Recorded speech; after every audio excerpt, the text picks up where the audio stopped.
Hello, welcome to the Creative Learning in Action, my dream house activity. Creative learning is most powerful when experienced, not just spoken about. My dream house activity helps teachers and learners engage in project based learning through the 4Ps framework: projects, passion, peers, and play. In this session, you will take on the role of learners experiencing creative learning firsthand before reflecting on how to adapt it to your own classrooms. By the end of this session, you will be able to explain the key steps of the activity and how each connects to a unit from the K and B books. You will model the process of demonstrating how to incorporate the 4Ps into learning. The activity is becoming architects and designers. We will step into the roles of architects and designers to create a dream home. This activity takes a multidisciplinary approach, allowing learners to develop various competencies. Through this creative learning project, you will explore mathematical concepts such as calculating the area and creating budgets. We will also practice English language skills, including written communication and comprehension of informational texts. We will also learn about the transmission of light energy as an extension for science teachers. You will also develop critical thinking, problem solving, and collaboration skills, which are essential components of the competency based curriculum. For the best experience, we encourage you to work with a colleague or a friend during this session. As we go through the activities, try identify the 4Ps in action. We will work through 3 activities. The first one is conducting a needs assessment with a client. The second one is designing a scaled floor plan. And the last activity is building a 3D model using locally available materials. To kick things off, let us practice play using locally available materials to construct a simple house. Take 2 minutes to build a house with whatever locally available materials you have around you.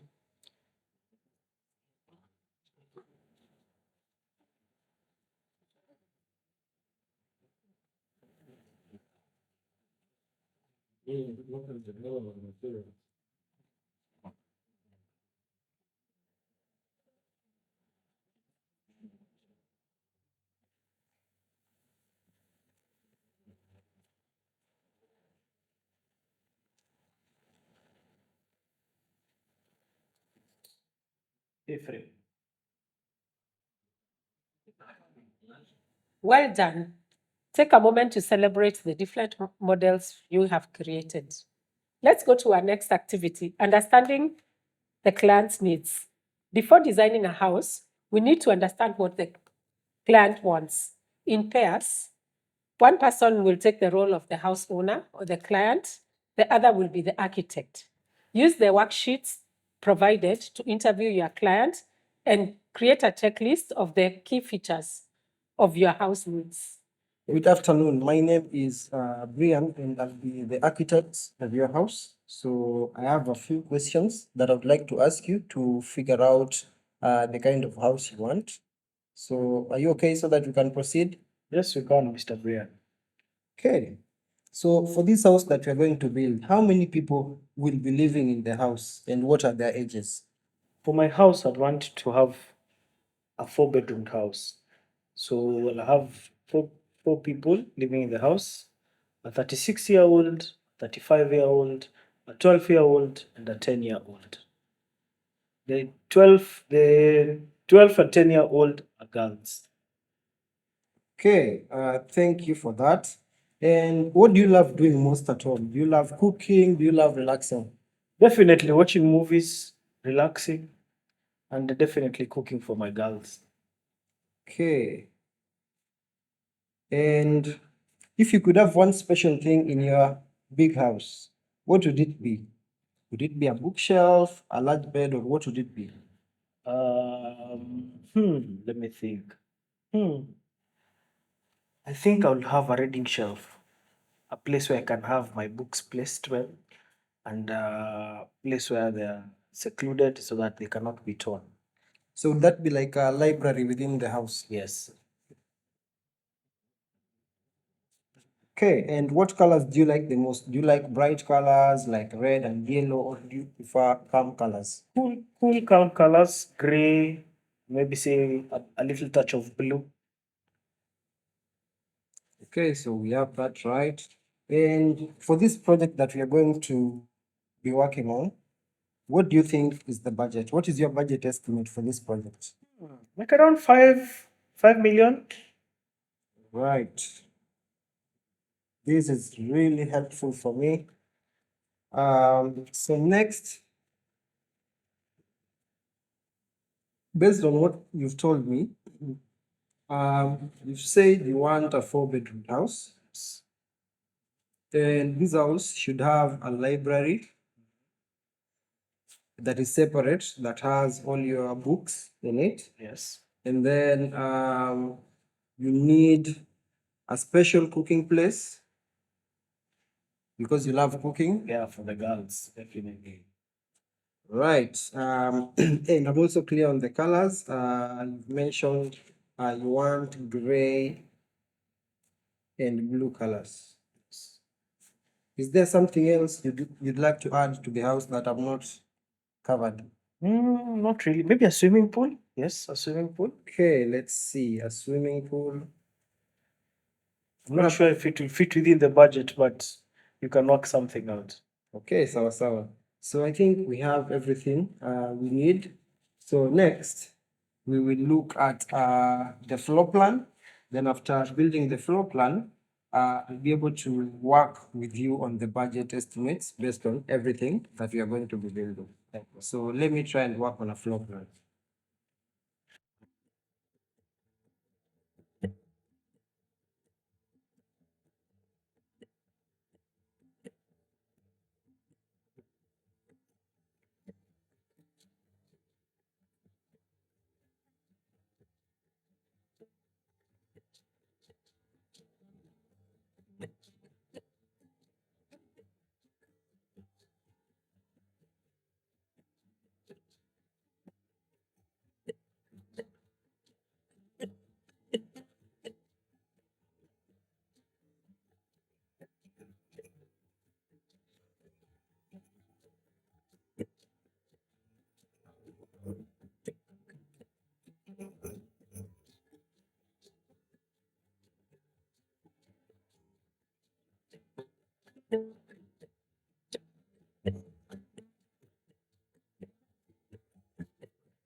This is the structure of the house and the floor plan.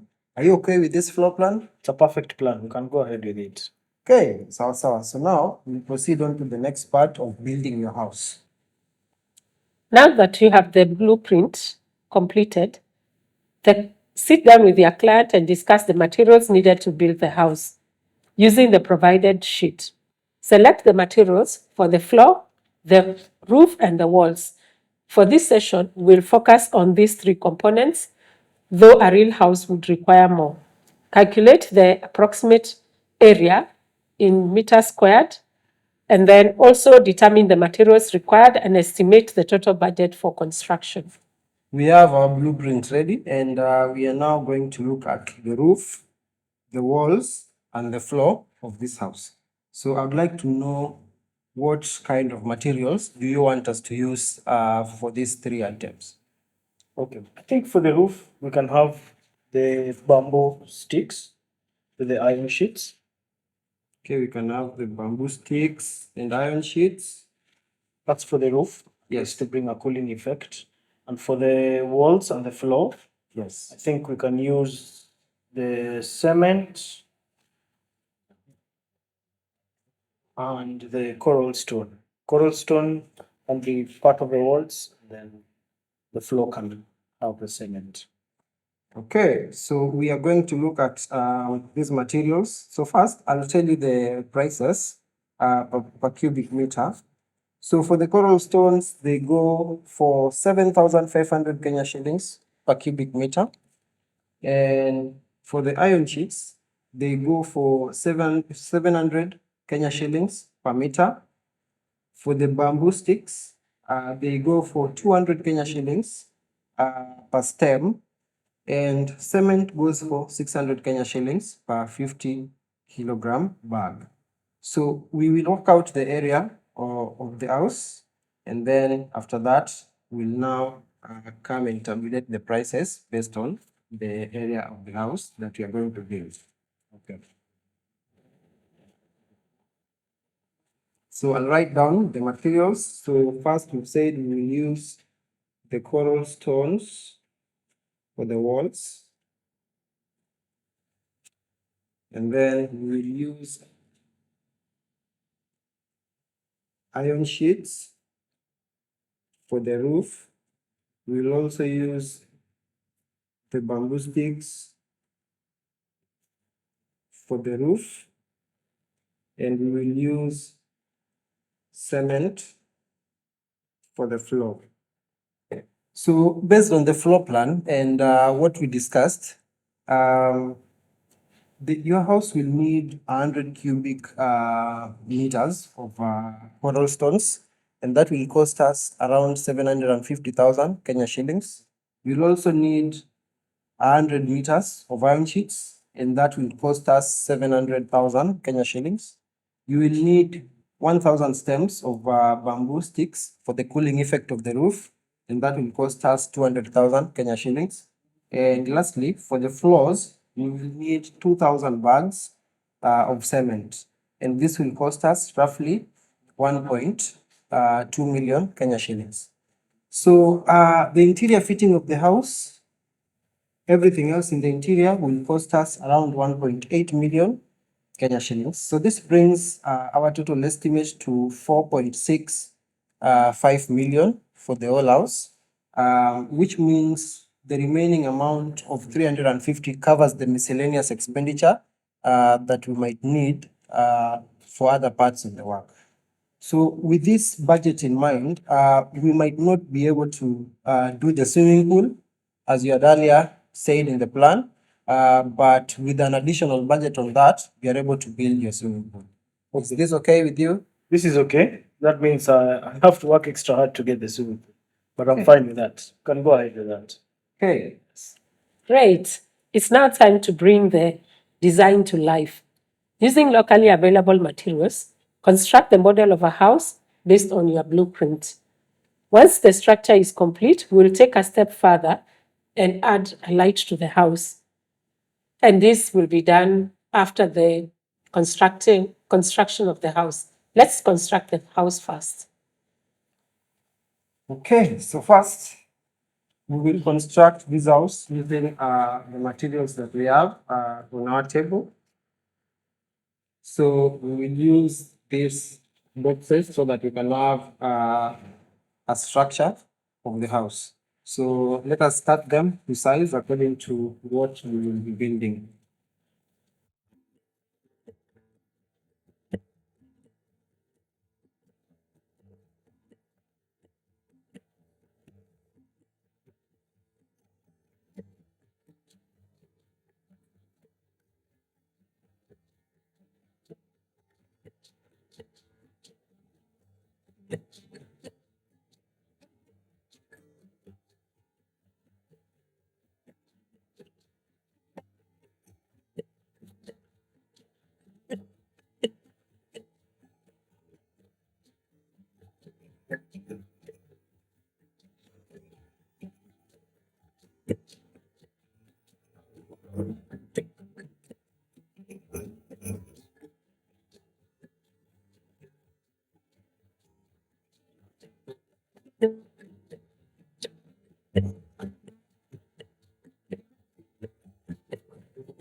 Since your structure is complete, let's take it a step further. Add light to the house to explore how lighting interacts with the design. Brian, please take us through the process. Okay, thank you. So now we are going to do a paper lights experiment so that we can light up our house and have some electricity inside the house. So the first thing that we are going to do is we are going to gather the materials that we will use for this activity.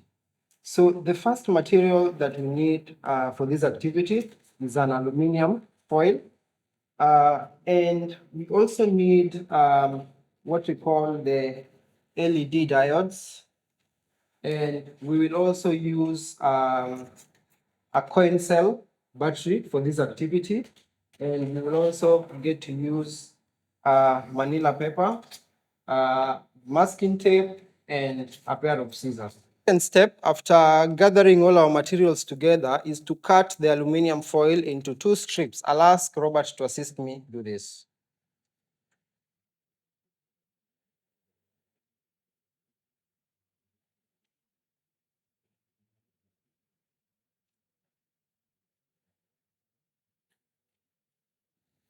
Okay, after cutting the aluminium foil, the next thing that we want to do is to look at our LED diode and try and bend the long thong or leg.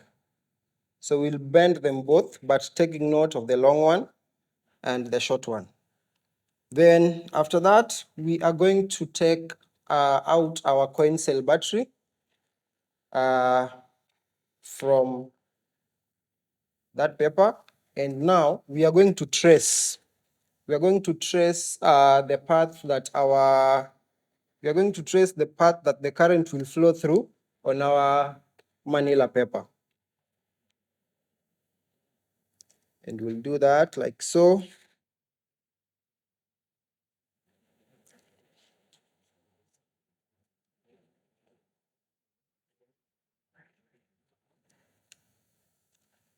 Once that has been done, we are now going to work on this.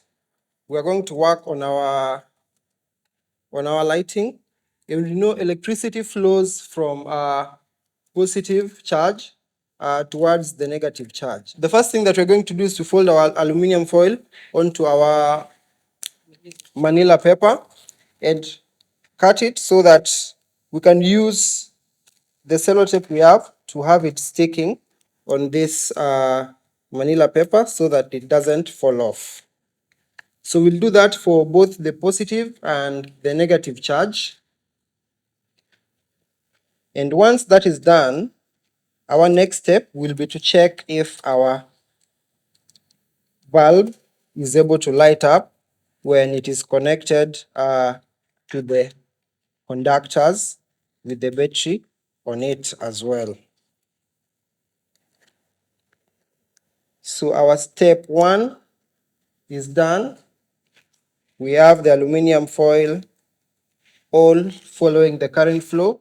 Now next we take the LED diode and put it under the aluminum foil. When that has been done, we'll also stick it down with the tape so that it is secured on the manila paper.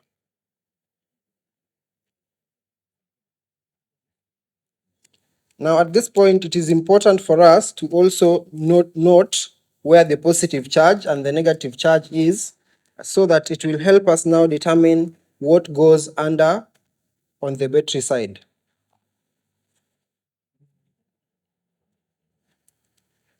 After doing that, we will now fold our